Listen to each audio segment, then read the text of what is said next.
All right, guys. So this is chapter one discussion. So one of the most striking things about the first chapter is honestly just how many chances Ellie and his family had to escape, and that they kept ignoring over and over and over and over again. So that was something that I asked you guys to look for when you were doing your reading for chapter one, was to kind of focus on how many times they had to escape and why they didn't. So the reasons for that, I think, are a couple. But the biggest one is that to believe that they were truly, truly, truly in danger, to believe that the world had changed so much that people were willing to kill them simply because of who they were. That's terrifying. That is a horrible, horrible thing to experience. And I think that for the Jews of Saget, it was much easier to believe that Moish the Beetle was lying about what happened to him, or that the Hungarian police weren't really going to come for them, or that the German army was never going to make it to Budapest, to Romania, or any of those things, right, to their little town of Saget. They have all of these ways that they can convince themselves that everything will be okay. And part of that is just human adaptability. We can get used to anything. It's one of the most impressive things about humans, but also one of the most dangerous, is that anything, if you do it long enough, becomes normal.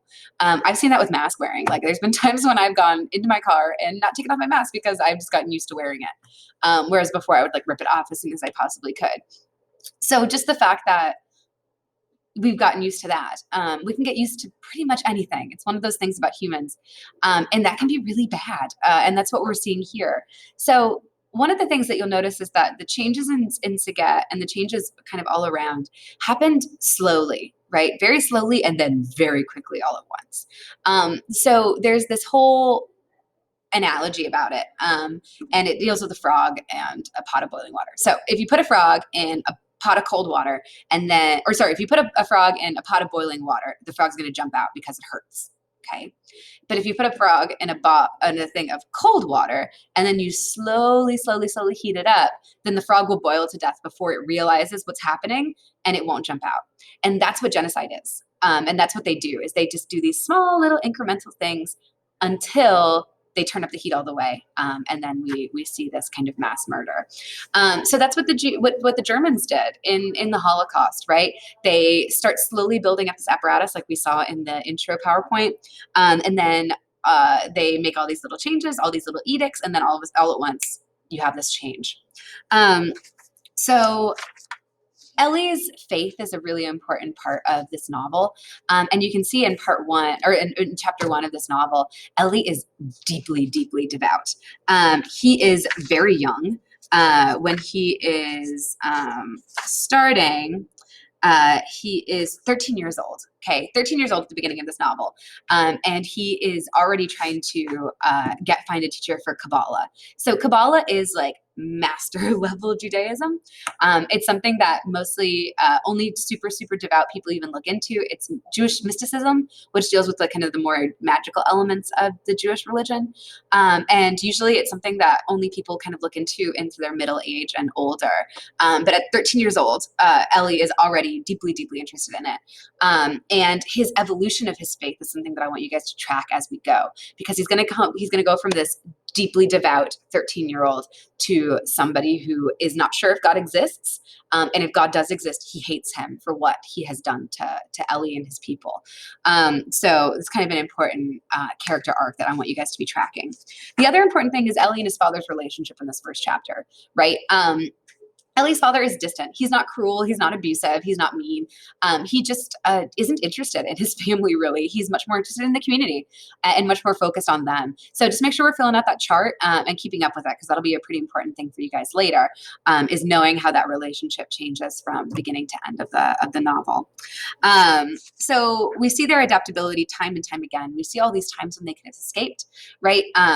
They could have left when they saw that the anti-Semitism was happening in Hungary. They could have gone to Palestine. They could have gone to, they could have left when the guy knocked on their window, the guy from the Hungarian release, the day before they were supposed to be deported. They could have left when Maria, their maid, told them that she would take the children and stay with them somewhere else. They have all of these chances. They could have left when Moish told them what happened to him. They have all of these chances, and they keep ignoring them over and over and over and over again, which is painful. It's difficult for us as readers to deal with because you just kind of want to shake them and be like, what are you doing? Why are you doing this to yourselves? Go, leave, be safe. But they just aren't. So turn to page 10. So this is when we start to see the edicts coming down. So this is after Passover, right? So Passover is a really important time for the Jews.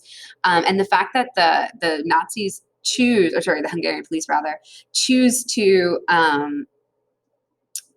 arrest their community leaders, and again, I'm on page 10, to do that to their community leaders during Passover is deeply important, right? It's basically showing them that one of their most sacred holidays is actually not important.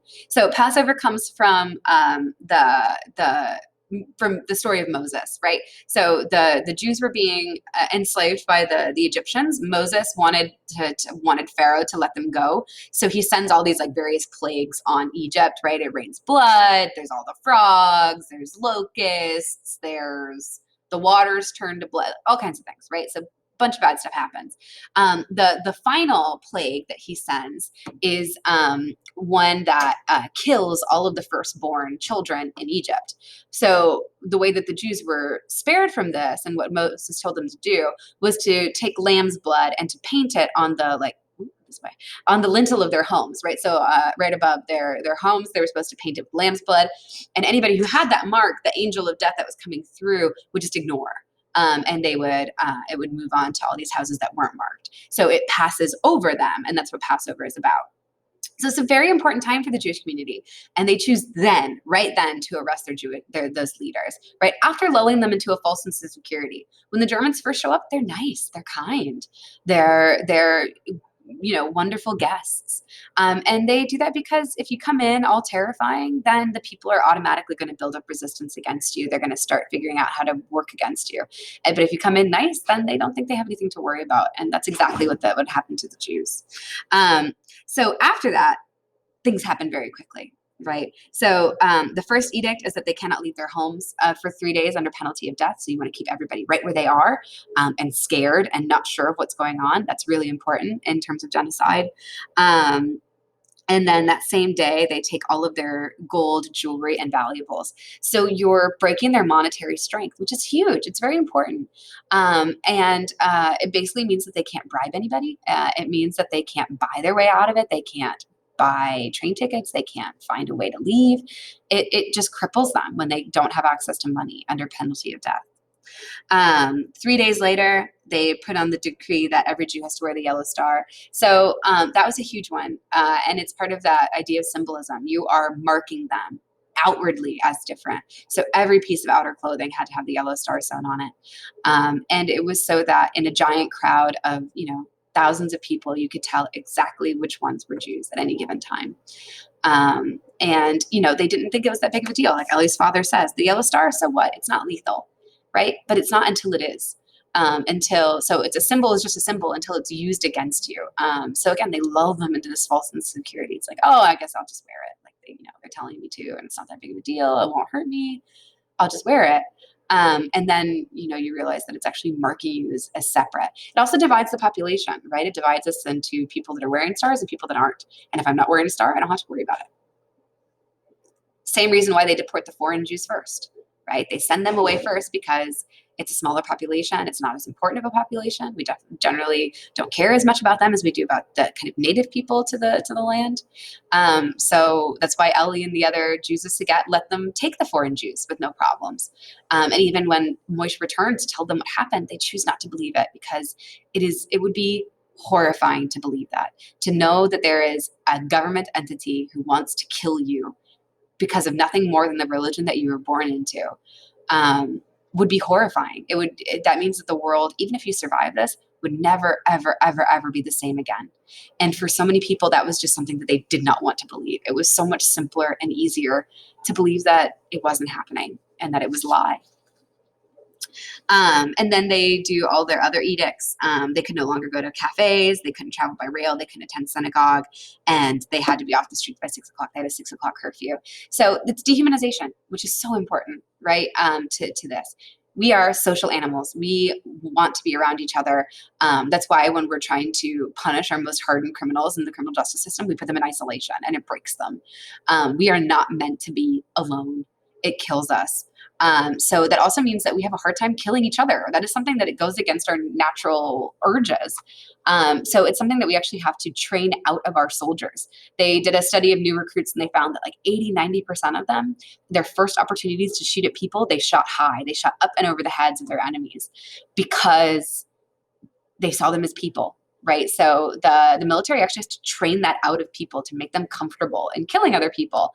And so that's why genocide is tricky. It's difficult because it goes against our natural instincts. We have normal soldiers, perfectly, like not every Nazi soldier was a monster that wanted to kill people, right? They were probably just normal people with families, with homes, with children that thought they were just doing their job. But most importantly, they thought that what they were killing was not people. There's a reason that when they transported the Jews, they put them into cattle cars, right? There's a reason why they shaved their heads upon entry into concentration camps. There's a reason why they stripped them of their names and tattooed them with numbers. There's a reason why they starved them. It was so that they would not seem like people, so that we would be able, so that the Germans would be able to kill them, right? And we see that happen in genocide after genocide after genocide, right? There was a genocide in Africa, in Rwanda, that happened in the mid-90s, where almost 1 million people were killed in about 100 days. So much, much faster timeline than the Holocaust.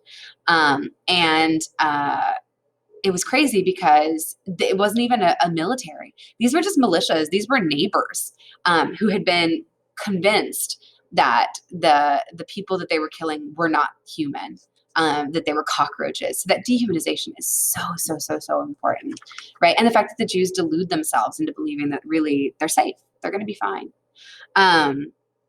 That's deeply important. Okay, so. And it's funny that even up into them being invaded by Germany, they don't believe that Hitler is going to be able to kill all of them, right? So this is on page 8.